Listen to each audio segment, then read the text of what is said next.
नमस्कार दोस्तों, नमः शिवाय। जीवन ज्योति चैनल में आप सभी का हार्दिक स्वागत करती हूँ। दोस्तों, आज की वीडियो में हम सभी लोग मिलकर श्रवण करेंगे पौष मास कृष्ण पक्ष की सफला एकादशी की व्रत कथा।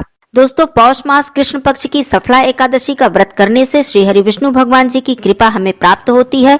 एकादशी का व्रत करने वाले सभी भक्तजनों को एकादशी की कथा का श्रवण अवश्य करना चाहिए। जो भी भक्तजन एकादशी का व्रत नहीं कर पाते हैं, वो भी भगवान विष्णु जी की पूजा अर्चना करके और कथा का श्रवण यदि करते हैं तो उन्हें भी व्रत का संपूर्ण फल प्राप्त होता है। दोस्तों, कथा आरंभ करती हूँ। महाराज युधिष्ठिर ने पूछा, हे जनार्दन, पौष कृष्ण एकादशी का क्या नाम है? उस दिन कौन से देवता का पूजन किया जाता है और उसकी क्या विधि है? कृपया मुझे बताइए।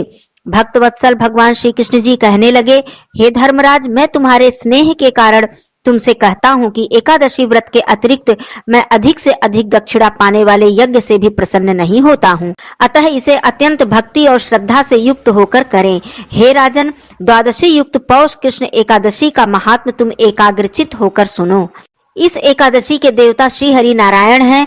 विधि पूर्वक इस व्रत को करना चाहिए। जिस प्रकार नागों में शेषनाग, पक्षियों में गरुड़, सभी ग्रहों में चंद्रमा, यज्ञों में अश्वमेध और देवताओं में भगवान विष्णु जी श्रेष्ठ हैं, उसी प्रकार सभी व्रतों में एकादशी का व्रत अत्यंत ही श्रेष्ठ है। जो मनुष्य सदैव एकादशी का व्रत करते हैं वे मुझे परम प्रिय हैं। अब मैं इस व्रत की विधि कहता हूँ। मेरी पूजा के लिए ऋतु के अनुकूल फल, नारियल, नींबू, नैवेद्य आदि 16 वस्तुओं का संग्रह करें। इस सामग्री से मेरी पूजा करने के बाद रात्रि जागरण करें। इस एकादशी के व्रत के समान यज्ञ, तीर्थ, दान, तप तथा और दूसरा कोई व्रत नहीं है। 5000 वर्ष तप करने से जो फल प्राप्त होता है उससे भी अधिक सफला एकादशी का व्रत करने से प्राप्त होता है। हे राजन, अब आप इस एकादशी व्रत की कथा सुनिए। चंपावती नगरी में एक महिष्मान नाम का राजा राज्य करता था। उसके 4 पुत्र थे।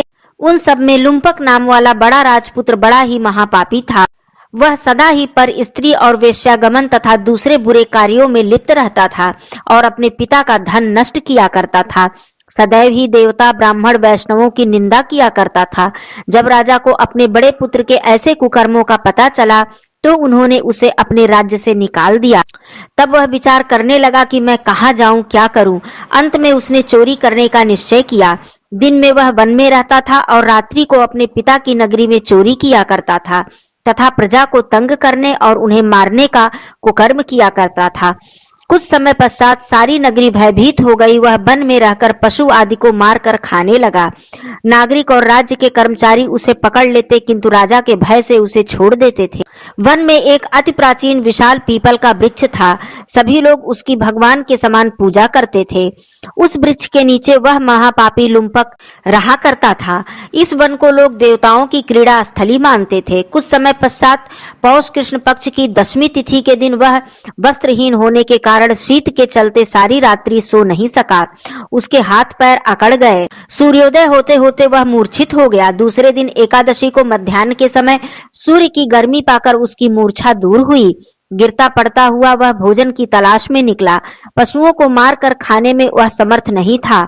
अतः पेड़ों के नीचे गिरे हुए फल को उठाकर वापस उसी पीपल के वृक्ष के नीचे आ गया। उस समय तक भगवान सूर्य अस्त हो चुके थे। वृक्ष के नीचे फल रखकर कहने लगा, हे भगवान, यह आपको ही अर्पण है, आप ही तृप्त हो जाइए। ऐसे में अनजाने में ही उसका एकादशी का व्रत संपन्न हो गया। उसके इस उपवास और जागरण से भगवान विष्णु जी अत्यंत ही प्रसन्न हुए और उसके सारे पाप नष्ट हो गए। दूसरे दिन प्रातःकाल एक अति सुंदर घोड़ा अनेक सुंदर वस्तुओं से सुसज्जित होकर उसके सामने आकर खड़ा हो गया। उसी समय आकाशवाणी हुई कि हे राजपुत्र, श्री हरि नारायण की कृपा से तेरे सभी पाप नष्ट हो गए हैं। अब तू अपने पिता के पास वापस जाकर राज्य प्राप्त कर। ऐसी वाणी सुनकर वह अत्यंत ही प्रसन्न हुआ और दिव्य वस्त्र धारण करके भगवान आपकी जय हो ऐसा कहकर वह अपने पिता के पास चला गया। उसके पिता ने प्रसन्न होकर उसे समस्त राज्य का भार सौंप दिया और स्वयं वन में जाकर तपस्या करने लगे। अब लुम्पक शास्त्रानुसार राज्य करने लगा। उसकी स्त्री, पुत्र, सारा कुटुंब भगवान नारायण का परम भक्त हो गया। वृद्ध होने पर वह भी अपने पुत्र को राज्य का कार्यभार सौंपकर वन में तपस्या करने के लिए चला गया और अंत में वह बैकुंठ को प्राप्त हुआ। हे धर्मराज, जो भी मनुष्य इस परम पवित्र सफला एकादशी का व्रत करता है उसे अंत में मुक्ति प्राप्त होती है, उसे मोक्ष की प्राप्ति होती है। जो यह व्रत नहीं करते हैं वे पूंछ और सींगों से रहित पशुओं के समान हैं। इस सफला एकादशी के महात्म को पढ़ने से अथवा श्रवण करने से भी मनुष्य को अश्वमेध यज्ञ का फल प्राप्त होता है। बोलिए श्री हरि विष्णु भगवान की जय। श्री कृष्ण भगवान। ओम जय जगदीश हरे स्वामी, जय जगदीश हरे। भक्त जनों के संकट क्षण में दूर करें। ओम जय जगदीश हरे। जो ध्यावे फल पावे, दुख बिनसे मन का। सुख संपत्ति घर आवे, कष्ट मिटे तन का। ओम जय जगदीश हरे। मात पिता तुम मेरे, शरण गहूँ किसकी। तुम बिन और न दूजा, आस करूं जिसकी। ओम जय जगदीश हरे। तुम पूर्ण परमात्मा, तुम अंतर्यामी।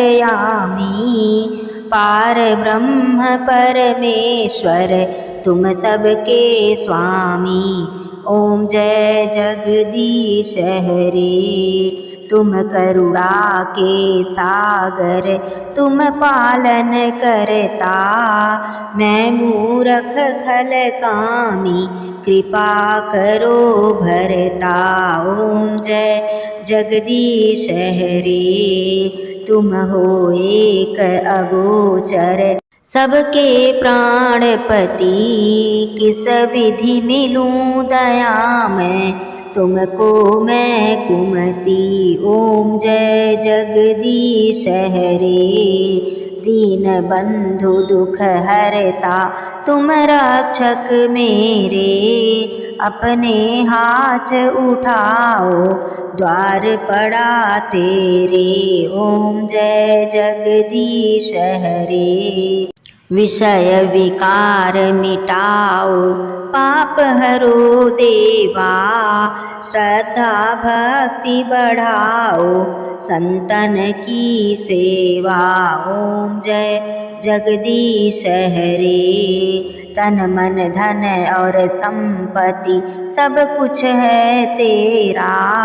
तेरा तुझको अर्पण, क्या लागे मेरा। ओम जय जगदीश हरे। श्री जगदीश जी की आरती जो कोई जन गावे। कहत शिवानंद स्वामी, सुख संपत्ति पावे। ओम जय जगदीश हरे। स्वामी जय जगदीश हरे। कर्पूर गौरम करुणावतारम, संसार सारम भुजगेन्द्रहारम। सदा वसन्तं हृदयारविन्दे, भवं भवानी सहितं नमामि। भवं भवानी सहितं नमामि। धन्यवाद दोस्तों। नमः शिवाय। हर हर महादेव।